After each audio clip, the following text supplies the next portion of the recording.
Welcome to the Lean at Home online course, How to Apply Lean Principles in Your Home to Make Your Life Easier. My name is Brian Hurley. I'm a Lean Six Sigma Master Black Belt based in Portland, Oregon. I run business performance improvement. You can connect with me through LinkedIn, Instagram, and Facebook. The agenda for this course will start off with a quick introduction around lean methods. Then we'll talk about why Lean at Home is a good course for you. I'll go through a quick example of how I improved the vacuuming process at my home. I'll show you an example of someone who has applied Lean at their home already to give you some ideas. I'll talk about the Lean at Home certification process and how to select a good process for you to work on in your home. We'll take a look at Lean applied in the kitchen for making a meal. Then we'll run through some key concepts and tools of Lean, such as data collection, process mapping, 8 forms of waste, 5S workplace organization. I'll also go through an example of a sewing room 5S activity I supported. We'll also talk about error proofing and putting together good documentation. I'll recap with a summary of the certification program and give you an example of what the certification documentation will look like, provide you with some resources, and then summarize what we covered. Let's get started. What is Lean? Some people think it's a way of cutting down and taking away, but in fact, it was a methodology that was popularized using the best practices of American and Japanese productivity techniques. It was a term that was coined after researchers did a study where they compared American automakers with Japanese automakers, and they viewed the Japanese as being much more lean, requiring less people, resources, inventory, defects, and better quality.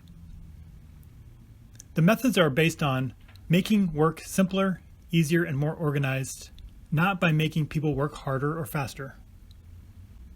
So why put together a Lean at Home course? Well, the first thing I wanted to do is reach everybody who may not have much experience with Lean and give them some tools and concepts to save them time. This will also help you improve your organization at home, reduce procrastination, reduce frustration, develop new skills and concepts to be able to apply and learn these methods by practicing. It'll also help you get your family more involved and develop some ownership around tasks and chores. The best thing, and one of the biggest reasons I did this, was because it doesn't require you to get approval from your manager. Some of the pushback I would get from training classes I taught where people were struggling to find a project or an event to work on because their manager wouldn't assign something to them or give them time to work on it. With Lean at Home, you are in control. These are your processes that you do on a frequent, regular basis, and you are the owner.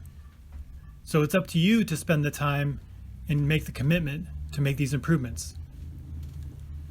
This is how you will learn these concepts the most, is by taking what we learn in this course and applying them to your everyday real-life examples. For some of you who already have some experience around Lean and Six Sigma methods, this might be a review. But are you really applying these concepts to your home? Do you walk the talk? If somebody that you were teaching came over to your house, would they see applications of 5S and removal of waste, good organization, minimal inventory? If not, then maybe this is an opportunity for you to apply your knowledge to your own home. But most importantly, you should have fun. This should not be something that you dread or aren't looking forward to. It should be a way to organize your life to make things easier and simpler for you, so you can focus on the things that you really care about. Here's a cartoon that I thought summarizes the importance of making improvements to your process and not imposing improvements on others. What we want to do is engage people who are doing the work and help them come up with ideas. If we try to tell people how to do their job differently or how to do the chore or the task differently, it's going to be met with resistance. This is a core concept that works not only in your home, but especially at work. As we're going through the course, I'd like you to think about a process that you operate, that you do on a regular basis, and see how we can make improvements to that process. I've been practicing Lean and Six Sigma methods for over 20 years now. But I'd have to admit that I didn't really apply all those concepts to my home. One day as I was putting together this framework of a course, I started to realize that I had some inefficiencies that I hadn't addressed. One of the tasks that I have is vacuuming the home. The current state was that I would plug the vacuum into the wall, and because the cord wasn't long enough, I would then move it to the other side of the house, plug it in there, and then go into the other end of the house and plug it in there. So I would end up plugging the outlet into the wall 3 different times. Because it was also stretching out really far, sometimes the vacuum would fall over and it would leave a mark on the wall. And there's potential that I could have broken or damaged the vacuum when it fell. There had to be a better way of doing that. So after I sat back and really thought about the techniques I teach and some of the struggles I was having, I came up with a couple ideas that I tested out. The first thing is that I added an extension cord so that I could eliminate the replugging into the wall multiple times. The second thing I did is I started to move things off of the floor so that there was fewer things to vacuum around to make the job easier. I then came up with the design of a backpack format for the vacuum that was easier to maneuver around so it wouldn't fall over and hit the wall as much. As you can see in the picture, this is a prototype that I developed. After practicing and playing around with that, it seemed to work really well. I later purchased a vacuum with a backpack on it to make it even easier. That does a great job of helping me maneuver through the home. As you can see, this wasn't a very complicated solution. It just required me to take a step back and really think about the process, think about the waste that I was incurring, and come up with some simple ideas. And that's what we're looking for with your Lean at Home certification.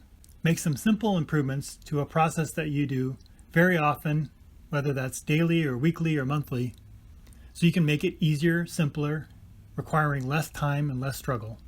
Here's a 5S I helped perform with my mom in her sewing room the last time I went to visit her. As you can see, there was a lot of disorganization. There were a lot of materials laying around, and different projects were in various stages of completion.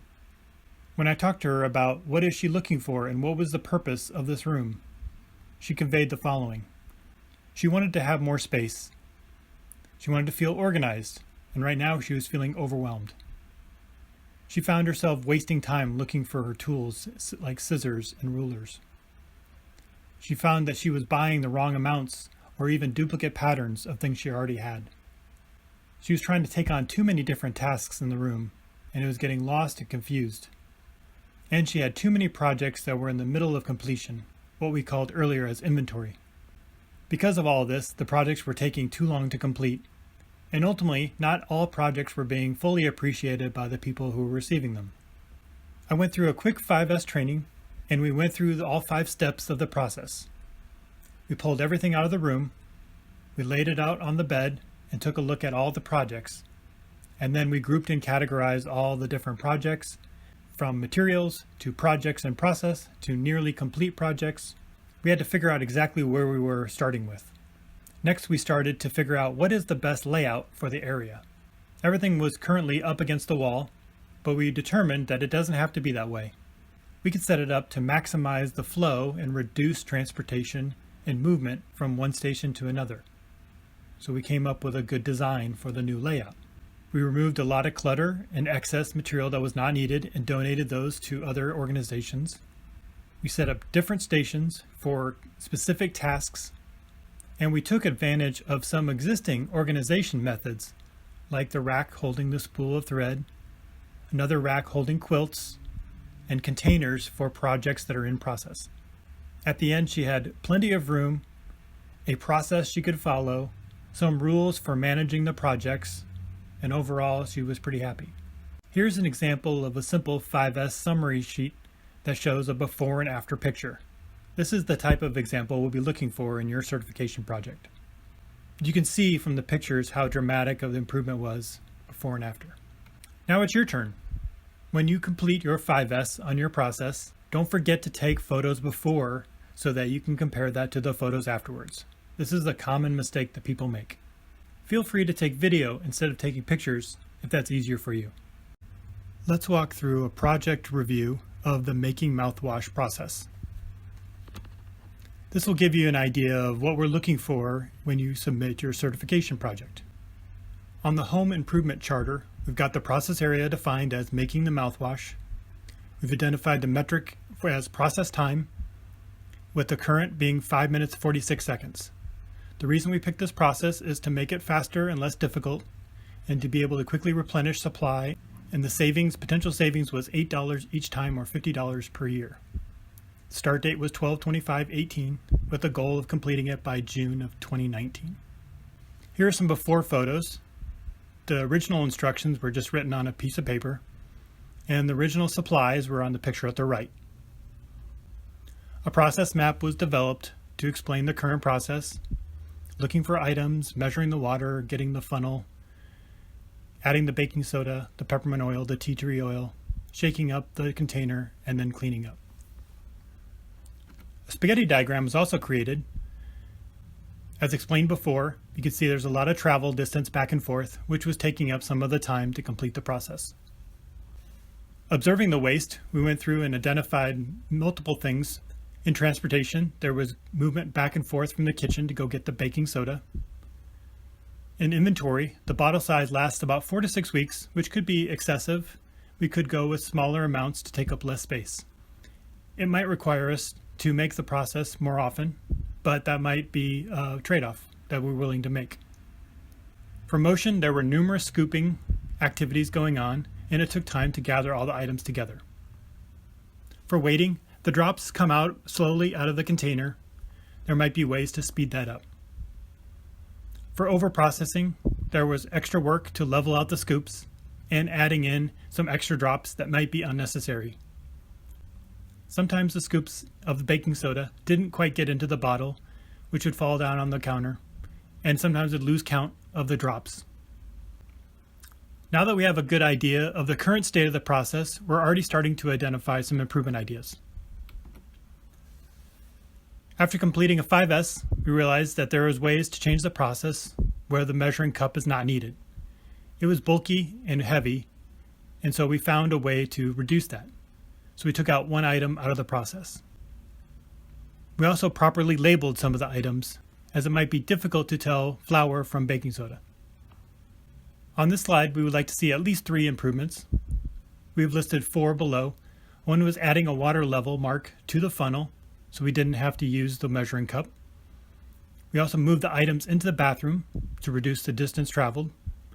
We rearranged the steps of the process to streamline the process and to cut out extra waste and motion.